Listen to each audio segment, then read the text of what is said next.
Right, that. Kang, you got questions? Yeah, usually Doug will flip a coin to see who wants to kick or receive. You guys just want to do this gentlemanly and just offer it up? I want the ball. Oh, there we go. All right, then. Here we go. Take it. Costa, you shall receive. Here we go, boys. All right, right off the bat, I'm going to kind of list off a bunch of rules because a bunch of rules are going to be discussed at the end of December league meetings, all right? So let's go over them real quick here. Number 1, Costa, they may eliminate the hip drop tackle. Do you agree or disagree with this? I've heard players say that they don't even really understand. And if the players aren't all on the same page as to what qualifies, I think it's too soon to rule it out of the game. Gator. I think the hip drop tackle has to go. I think players absolutely know what they're doing. It's a last-ditch effort to bring a guy down, and it's horrible because every time somebody's getting hurt. All right, I disagree. I think offensive players need to learn how to go down as well to protect themselves. I think there's just too much protection for the offensive players, and the defensive players are no longer being allowed to be defensive players, and where I feel for them because it's really hard to bring guys down now. Now you got to lay them down a certain way. All right, the next one they went was the kickoffs. They want to see more kickoff returns. Troy Vincent said it's become a ceremonial, like dead play now. How do you make more kickoff returns, Gator? I think it's simple. If you want them, it's real simple. You move it back 5 yards. Go to where they kick from the 30.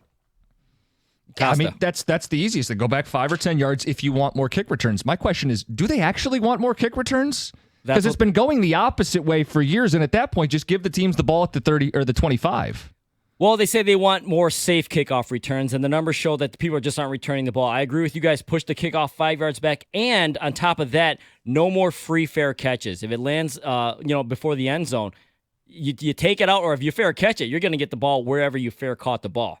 All right. They also talked about the tush push, but we brought that up already last week, right, Gator? I'm going to go with the other one they went with is the fumble out of the back of the end zone. They will review it, okay? Some say it's too punitive to give the ball to the defense. Should they keep it or change it?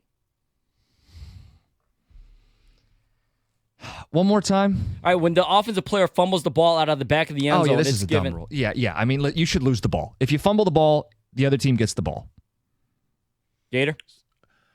I love the rule because it is punitive, and I know it's too punitive for a guy who's just trying to make a play and score, but you lost the ball, and you got to hang on to the ball. And when you get that close, there has to be some sort of consequence for it. So I like it the way it is, even though I do think it's probably too punitive, but it should be a cautionary tale of taking care of the football. Ding, ding, ding. I hate it. I think they should change it. The other team did not recover it, so they don't get it. When you fumble the ball out of bounds, it doesn't go to the other team. It's way too punitive. If you still want to penalize the player still for losing the ball and you're going out the back of the end zone, maybe put it back at the 5 yard line and not at the 1 yard line. But definitely too punitive. I think they should change it. Okay, apparently Marvin Harrison Jr. is deciding whether to enter the NFL draft or not. He has said that he's got unfinished business. Obviously, they lost to Michigan again. If you were to advise Harrison Jr., what would you advise him? I would say, look, man, certainly you want to plan for life after football in case there's a catastrophic injury that happens to you, and getting your degree is a good way towards ensuring that. But let's be honest here. You're going to sign a contract from day one with the NFL that's going to take care of you for the rest of your life, if you're smart. I get the personal stuff. I would advise him not to do it. I would advise him to go to the NFL. However, this will be one of those things that will stick in his craw for his entire life. That, okay, you go to Ohio State to compete for national championships and to beat Michigan. And though they competed for a national championship, they didn't beat Michigan. And it's going to bother him for a long time. It's tough because I understand it, but I'd advise him to look forward, not look in the past. You can go back to school with the best of intentions. It doesn't mean you're going to beat Michigan. I mean, the Wolverines have the Buckeyes' number. Ryan Day's still the coach. I mean, you can go back to school for unfinished business. It doesn't mean you're going to finish said business.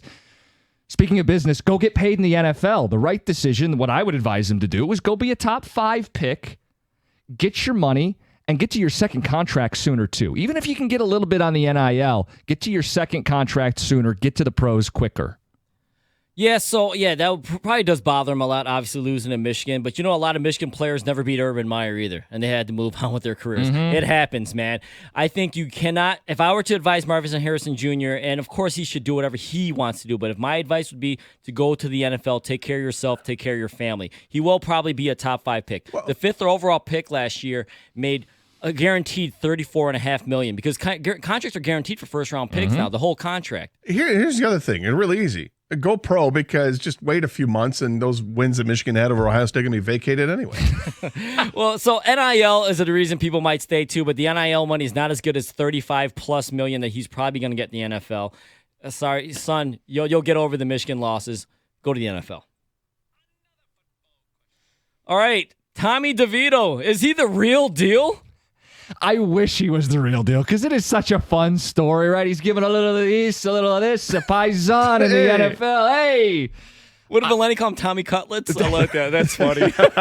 It's such a fun story. I hope it's true. Hey, they're one game out of a playoff spot right now, but no, I don't think Tommy DeVito is real. No, I don't think he's real at all. It's a fun story. It's a great story. It just, you know what? It shows that what a colossal mistake they made with Daniel Jones in that contract, how stupid they were. If they could get Daniel Jones to play just a management role as far as being the game manager, they'd be fine. But he thinks too much, and he thinks he's better than what he is, and he screws up. Tommy DeVito knows what he is. He's getting the job done, but he's not the answer. They should draft a quarterback.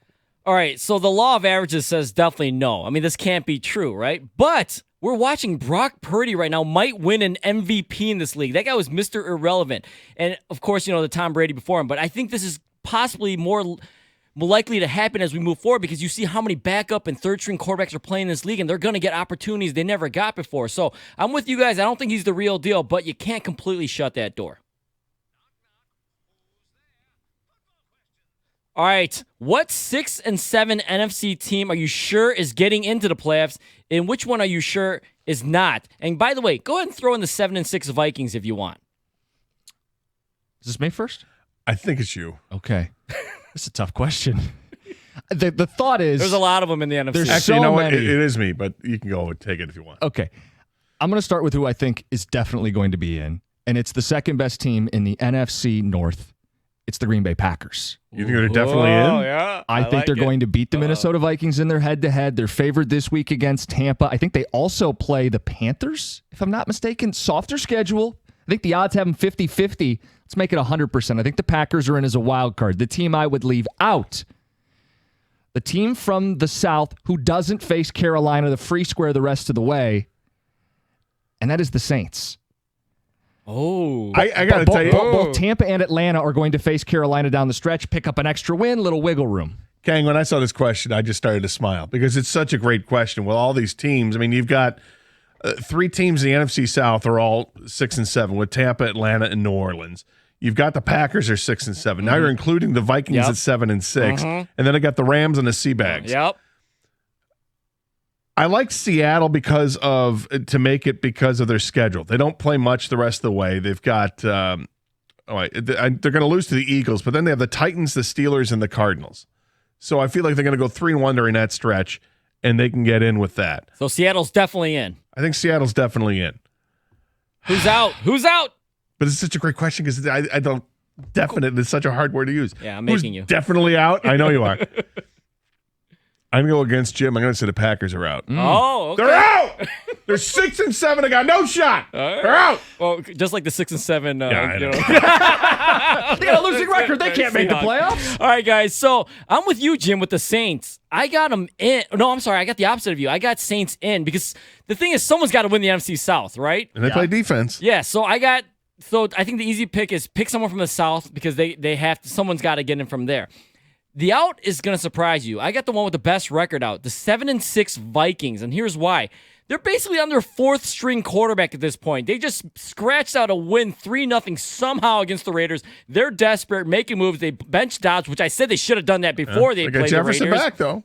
And he got knocked out right away, and he's going to be playing this weekend, but he's not the same player he was at the beginning of the year because the quarterback is different. I got the Vikings out. Be careful. Be careful. The Saints, next game, is against Tommy Cutlets.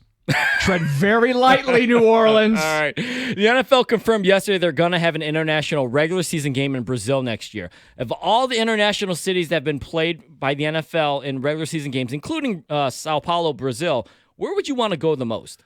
So this is an interesting question because I went through a list of all the games that have been played internationally, and the one that I was intrigued by was they actually played a game in Sweden, but it was a preseason game, so it doesn't really count. So I'm going to go with the regular season games. That's the way you've framed it. I've been to Munich and I've been to Frankfurt, and I would go back again in a heartbeat. I enjoyed myself a ton at both places. Probably more Munich than Frankfurt, but they're both so great. I'll say I want to go back to Germany. I'll go to Munich. I think the Brazil idea is fun. You see the way the beat writers talk about this. They're all pushing for it. They want the Lions to play the Brazil game next year. It's different. They've done the Europe thing, South American flavor. I think Brazil sounds really cool, and I'm not against going to Brazil, but I think people don't know Brazil. It's not like the cleanest of countries and the most theft can happen. I'll put it that way. Things like that. Remember the Olympics? Yes, exactly. So with that being said, I'm going to go boring here, but less of a language barrier. I'm going London. Hey, they speak differently, but I can kind of understand. Right? So just don't send Tua. Yeah, exactly. Right. As long as the Dolphins stay away, but they went. They were there this year. But I'm always curious about the UK, so I'm picking London, boys. And those are your football questions. The football Blitz Omaha around the league 4-down thingy. I think I did it in the wrong order. Close enough. But I think it got them all in there. That's all that matters. Ding, ding, bingo. It's 97-1.